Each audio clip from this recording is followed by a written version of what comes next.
BRK diet day 3లో నేను omelette కూడా తీసుకుంటున్నాను. ఆమ్లెట్ స్పెషల్ ఆమ్లెట్ ఇది విత్ సలాడ్తో ఎట్లా చేయాలో నేను చూపిస్తాను. మార్నింగ్ నేను సలాడ్ చేస్తాను, veg salad, veg and non veg చికెన్తో. సో ఆ సలాడ్ యూస్ చేసి మనం చీజ్ ఆమ్లెట్లో ఎలా విత్ చీజ్తో చేస్తున్నాను. సో దీనికి కోకోనట్ ఆయిల్ తీసుకున్నాను అండ్ ఈ సలాడ్ 2 eggs అండ్ కొంచెం ఆనియన్, టొమాటో, గ్రీన్ చిల్లీస్ ఇవి తీసుకున్నాను. ఇవి యాడ్ చేసి నేను మీకు ఆమ్లెట్ ఎలా చేయాలో చూపిస్తాను. ఇప్పుడు ఫస్ట్ ఇవన్నీ మనం ఆమ్లెట్ బాగా మిక్స్ చేసేసుకొని తర్వాత మనం ఆయిల్లో ఆమ్లెట్ వేసుకోవాలి. నేను కోకోనట్ ఆయిల్ తీసుకుంటున్నాను.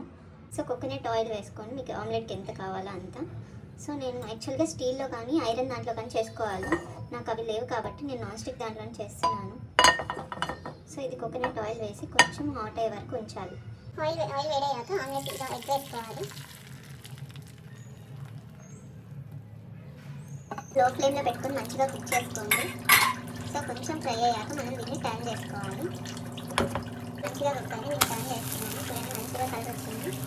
సో ఇంకో సైడ్ కూడా బాయిల్ చేసుకోవాలి, ఎందుకంటే మనకి పచ్చిగా అనిపిస్తుంది. సో బోత్ సైడ్స్ కుక్ అయ్యాక నెక్స్ట్ మనం దానిపైన ఈ సలాడ్లా చేసుకున్నాం కదా, అది యాడ్ చేసుకోండి. అది సెకండ్ సైడ్ కూడా బాగా ఫ్రై అయింది. సో ఇప్పుడు మనం దీనిపైన మనం ఉంచుకున్నాం కదా సలాడ్, అవి యాడ్ చేసుకున్నాం. ఒక సైడ్ పెట్టుకోండి.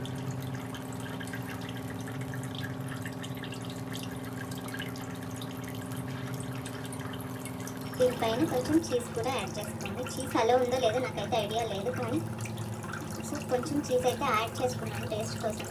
అలా ఉంది అనుకుంటున్నాను, ఎందుకంటే బటర్ అవి అలా ఉన్నాయి. సో చీజ్ యాడ్ చేశాక దీన్ని ఫోల్డ్ చేసుకోవాలి.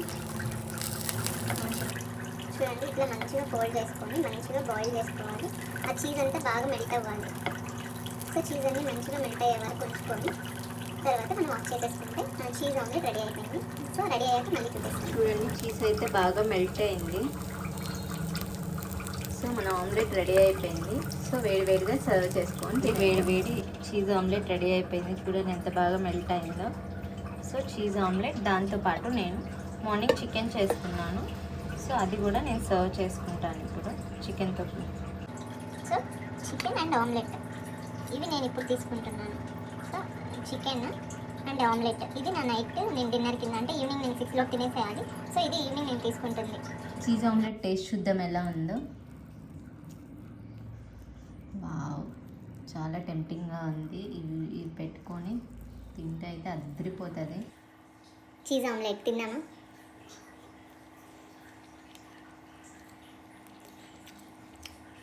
టేస్ట్ అయితే చాలా బాగుంది. ఒకసారి మీరు ట్రై చేయండి. హెల్తీ ఉంటుంది, టేస్టీ ఉంటుంది. సో నార్మల్ వాళ్ళు కూడా మీరు ఈవినింగ్గా దీన్ని తీసుకోవచ్చు. చాలా టేస్టీగా ఉంది, మీరు ట్రై చేయండి ఒకసారి.